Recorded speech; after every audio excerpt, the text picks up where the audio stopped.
Dear guests, dear friends, chers amis, chers compatriotes, de fortune vous rêve quick Horace and Ambassadora on showing you.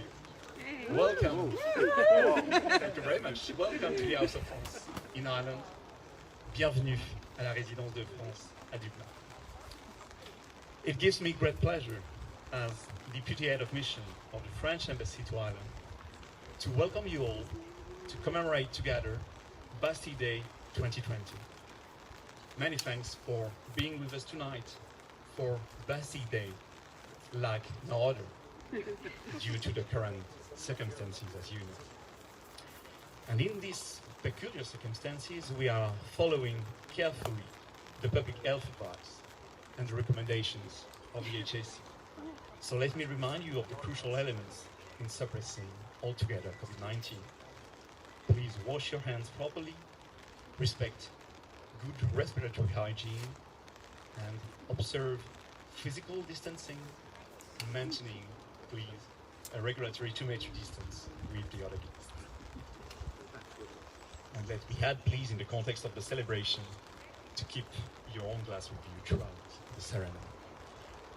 It's as well a special celebration, special Bastille Day, because as you can see, this event is currently live streamed, in fact. So the keynote address of our ambassador, the concert, and of course the anthems are going to be played and are going to be, in fact, followed more or less worldwide. So that's great, and that's important. So you're really happy to be here tonight at the residence, and the other followers are on the global network. Now, Arun Aushla, ladies and gentlemen, mesdames et messieurs, without further ado, please welcome now the Ambassador of France to Ireland, His Excellency, Mr. Stéphane Crouzet.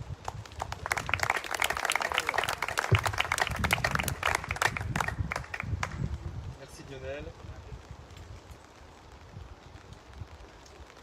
Kahelo, Omer, chers collègues ambassadeurs, députés, sénateurs, mesdames et messieurs les conseillers des Français de l'étranger, mesdames et messieurs les consuls honoraires, Cordia na Heron, August na Franca, de Onta, on August Eron, Folcha a Quer, Roev et le Bastille, Oncho in Nordini, Hoc Ambassador de Franca. The celebration of Bastille Day today is like no other we've had. We have been hit by a pandemic that has disrupted our lives, stolen too many lives in Ireland, in France, and throughout the world. I thought we would not be able to hold a reception this year, but then in Ireland, thanks to our common efforts to contain the spread of the virus, the authorities have authorized small-scale gatherings. So here we are, just a few of us, at a good distance from each other, in beautiful Irish weather, celebrating the French National Day together. Who could have predicted at the start of the year the upheaval brought about by the pandemic? 30,000 deaths in France, over 1,700 deaths in Ireland. These staggering figures would have been much worse had it not been for the extraordinary efforts of doctors, nurses, and other health workers who have cared for the sick, putting their own health at risk, and have saved and continue to save many lives.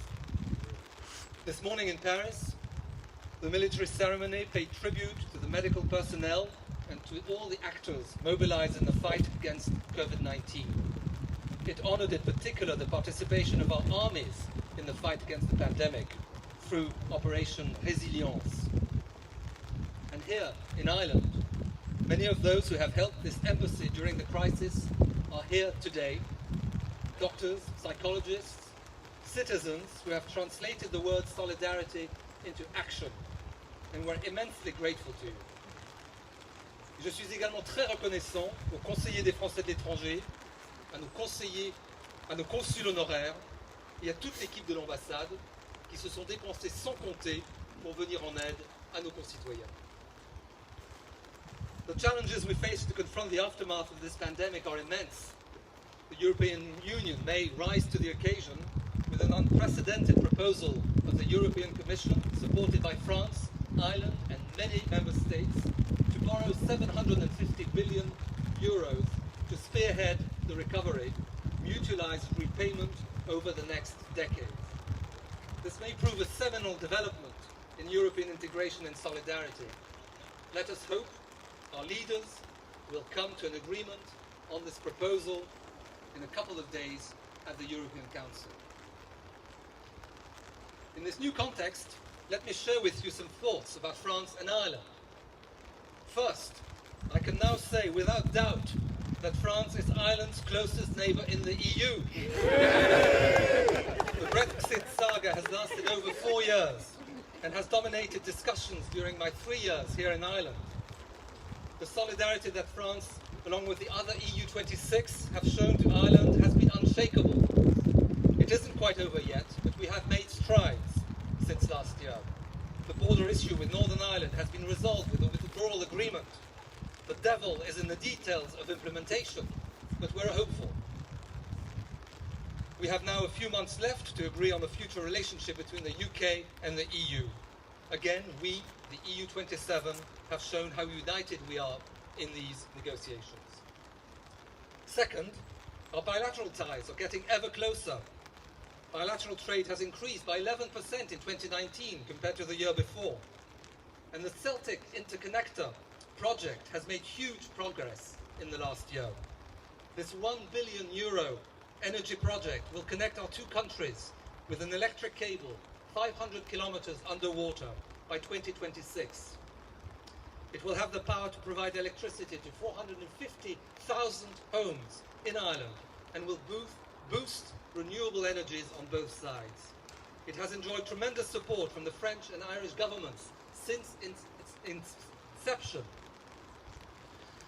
with a renewed sense of purpose since Brexit. And the EU has allocated some €530 million towards its completion. It will be Ireland's physical link to France and the continent, a symbol and material proof of the closeness between our two countries. Third, Ireland and France share a common vision at the very heart of Europe and common values. Among them, the protection of the environment and climate action. France has enshrined into law its target to achieve carbon neutrality by 2050, and Ireland's new government has set out ambitious targets for the reduction of CO2 emissions. The Irish experience of citizens' assemblies has elicited much interest in France. Only 3 weeks ago, an assembly with 150 citizens, inspired by the Irish model, delivered a report after 9 months' work to President Macron on ways to reduce our carbon emissions. It will lead to new legislation and to one, perhaps two, referendums. We also share a common commitment to multilateralism. We are delighted that Ireland will be a partner at the UN Security Council for the next 2 years. Congratulations on your election.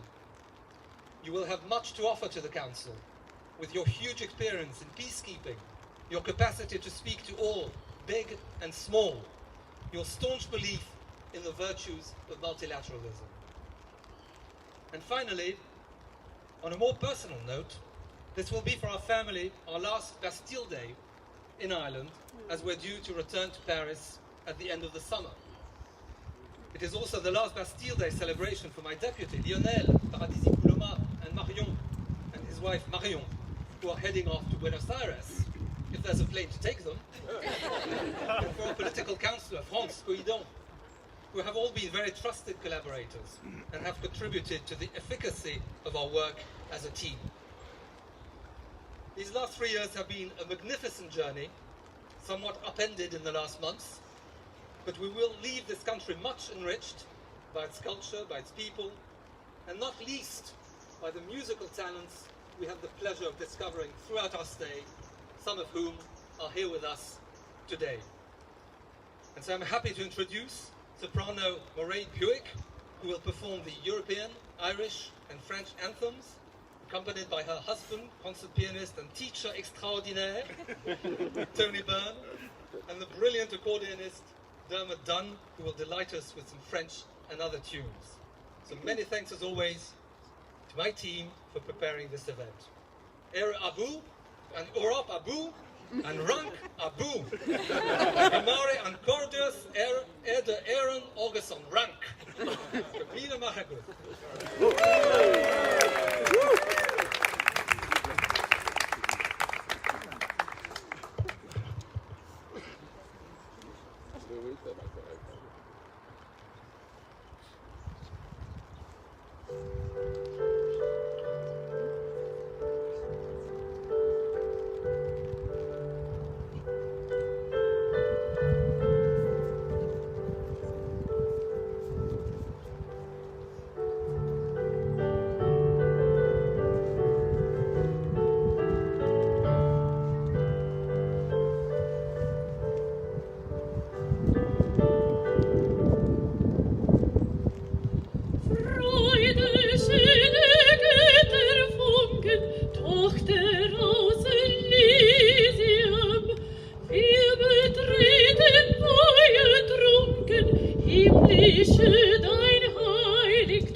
Sina fiala fall,